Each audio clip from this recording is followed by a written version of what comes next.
परम सत्कार योग प्यारे साध संगत जी, प्यार और सत्कार से कहना धन निरंकार जी।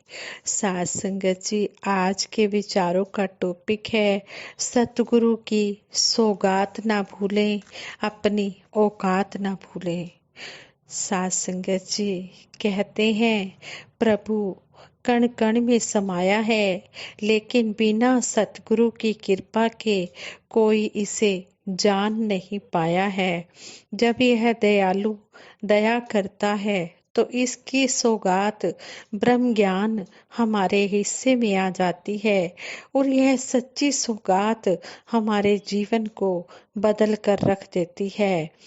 अतीत याद आता है जब शहंशाह बाबा अवतार सिंह जी महाराज के चरणों में ये महात्मा दिल्ली से आदरणीय महात्मा दर्शन सिंह जी अपने विचार रख रहे हैं। बता रहे हैं कि जब शहंशाह बाबा अवतार सिंह जी महाराज के चरणों में 1948 में जुड़े और यह ज्ञान पाकर आत्मा खुशी से झूम उठी। पहाड़गंज में संगत में जाया करते थे, 50-60 की हाजिरी हुआ करती थी। अक्सर शहंशाह जी सहज ही बोल उठते थे, आप लोगों ने ही इस मिशन की आवाज को दुनिया के कोने कोने तक पहुंचाना है। लोगों को हैरानी भी होती थी कि ये 50-60 साधारण सी आजीविका वाले, किसी तरह परिवार का गुजर बसर करने वाले पूरी दिल्ली में ही मिशन की आवाज पहुंचा सके तो बड़ी बात होगी। ये सारी दुनिया तक मिशन की आवाज पहुंचा पाएंगे, ऐसा यकीन नहीं होता था। दास स्वयं गलियों में गुब्बारे बेचा करता था और उन हालातों में जैसे कैसे गुजर हो रहा था, हाँ इतना जरूर था कि लगता ही नहीं था कि हमारे पास कुछ नहीं है। शहंशाह जी की रहमतों का साया इतना घना और प्रभावशाली था कि अभाव में भी मन हमेशा खुश रहता था। एक प्रसंग भी है कि संत निरंकारी कॉलोनी में बाबा जी के निवास स्थान पर सत्संग हाल का निर्माण कार्य चल रहा था।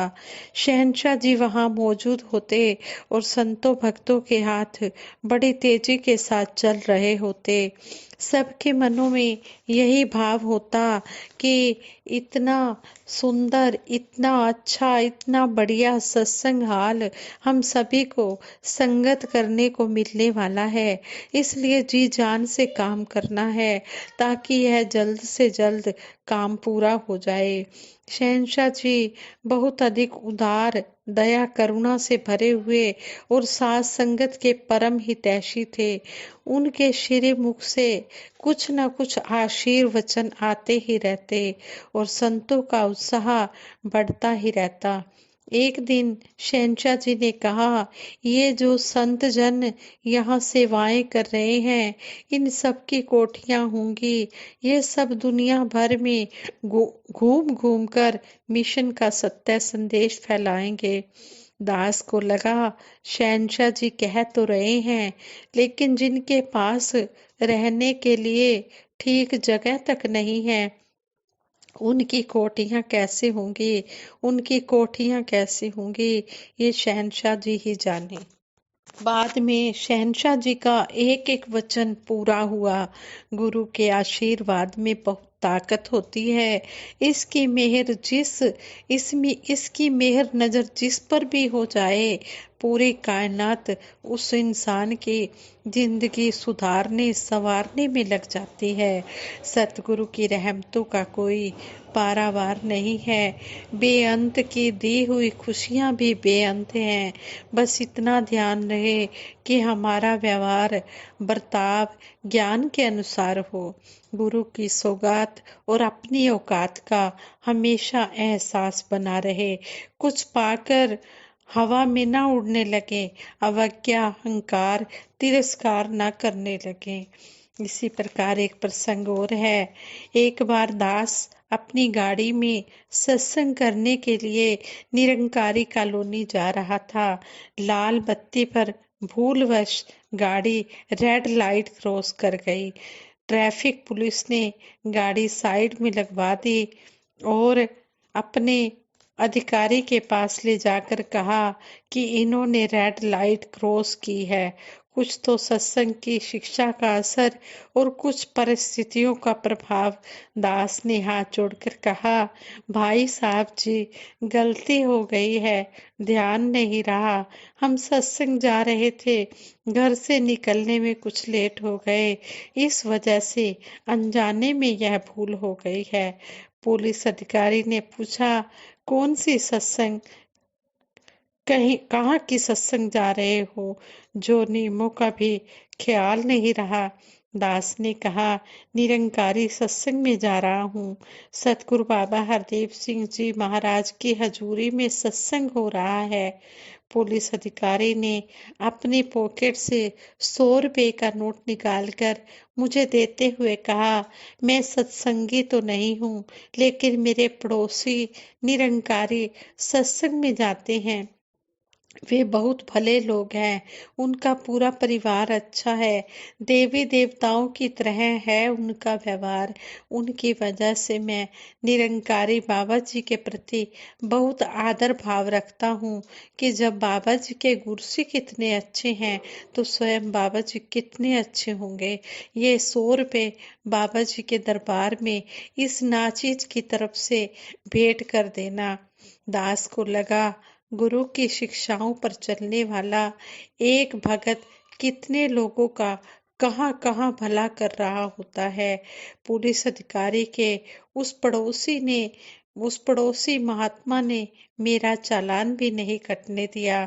साथ ही मुझे भी यह प्रेरणा दे दी कि मनमत छोड़कर पूरी लगन से गुरुमत पर चलो। सतगुरु हर जगह तुम्हारी लाज भी रखेगा और तुम्हें हमेशा चढ़ती कला में भी रखेगा। हम अक्सर वो गीत भी बोलते हैं, बाबा ऐसा बनूं मैं निरंकारी, जाने कर्मों से दुनिया सारी। कृपा करो यह गीत हमारे जीवन, आचरण और कार्य व्यवहार में आ जाए। शहनशाह बाबा अवतार सिंह जी महाराज कहा करते थे, जिस तरह महापुरुषों के वचन हम बड़ी रुचि से पढ़ते सुनते हैं, इसी तरह इन पर अमल भी करना है। बिना अमल के इन वचनों को पढ़ने और सुनने का कोई भी लाभ नहीं। चाहे कितने भी ध्यान से क्यों ना पढ़े, हमें कोई फायदा नहीं पहुंच सकता। ऐसी उत्तम शिक्षा देने वाले अत्यंत सरल व सादगी से भरे शहनशाह बाबा अवतार सिंह जी महाराज ने 1929 से 1943 तक बाबा बूटा सिंह जी के शिष्य के रूप में 1943 से 1962 तक सतगुरु रूप में और फिर बाबा गुरबचन सिंह जी महाराज के चरणों में एक कर्तव्य परायण गुरसिख के रूप में अपना जीवन आनंद से बिताया। 17 सितंबर 1969 को शहनशाह जी नश्वर शरीर छोड़कर निरंकार में लीन हो गए। पीछे रह गई उनकी प्रेरणा से भरी अनगिनत यादें। आज सतगुरु माता सुदीक्षा जी महाराज सबसे पहले प्रभु का बोध कराकर हमें भक्ति के रंग में रंग रहे हैं। सतगुरु माता जी मानव कल्याण के लिए की जा रही देशांतर की कल्याण यात्राओं में मानव मात्र को भक्ति का रंग देकर सबके जीवन को आनंदमय बना रहे हैं। सतगुरु का संदेश है, भगत प्रभु की रजा में रहते हुए हर परिस्थिति में भक्ति के रंग में रंग कर आनंदमय जीवन जीता है। भक्ति का रंग भगत को सहज अवस्था प्रदान करता है। सहज अवस्था का मतलब है स्वाभाविक स्थिति को पा लेना। मन की स्वाभाविक स्थिति अचल अडोल स्थिर प्रभु के साथ लिव लगाकर अपने आप स्थिर हो जाने में है। सतगुरु माता जी फरमाती हैं, सहज अवस्था के लिए निरंकार का एहसास जरूरी है। निरंकार से नाता जोड़कर ही जीवन को सफल बनाया जा सकता है। निरंकार को प्योरिटी देने से खुशहाली आती है और मन भी भक्ति में तल्लीन रहता है। भक्ति को प्रबल करने के लिए मन का नाता प्रभु से जुड़ा रहना चाहिए। भक्ति की सार्थकता किस में है, इस बात पर युगों युगों से संसार भरम और भुलेखे में ही रहा है। जो यह सोचते हैं कि भक्ति में गृहस्थी बाधा डालती है और घर बार त्याग देते हैं, वास्तव में वे संसार से खाली हाथ ही जाते हैं। माया मिली न राम जैसे भाव ऐसे लोगों पर ही लागू होते हैं। सतगुरु का कहना है कि एक दूसरे के प्रति कर्तव्यों को निभाते हुए गृहस्थ में रहकर सफल भक्ति करते जाएं। गृहस्थ धर्म की पालना, संसार का कार्य व्यवहार और प्रभु भक्ति तीनों साथ साथ निभते चले जाएं तो फिर भक्ति का रंग ही कुछ और हो जाता है। जीवन सुंदर बन जाता है। हमें ऐसी खिली खिली भक्ति की मिसाल बनना होगा। ऐसा आह्वान सतगुरु माता जी हर भगत से कर रहे हैं। चौथे प्रण में भी कहा गया है कि गृहस्थ धर्म का पालन करना है। कभी भी किसी से मांग कर नहीं खाना, अपनी मेहनत की कमाई से अपना और अपने परिवार का गुजारा करना है। जितने भी गुरु पीर पैगंबर हुए हैं, सभी ने गृहस्थ धर्म का पालन करते हुए भक्ति की है। युगों युगों से यही संदेश इस परमात्मा का, इस सच्चाई को इंसान को दिया गया है। और जब इस सच्चाई का पता चल जाता है तो सारे भरम भुलेखे भी दूर हो जाते हैं और अंदर से एकमिक होकर हम अपना भक्ति भरा जीवन शुरू कर देते हैं और गृहस्थ धर्म का पालन करते हुए भक्ति करते चले जाते हैं। जब इसका पता चल गया तो फिर इसको मन से मानना भी और खुद भी एक हो जाना संभव हुआ। अब क्योंकि अपने अंदर वननेस का भाव है तो हम हर तरफ इस वननेस का मैसेज ही पहुंचाए।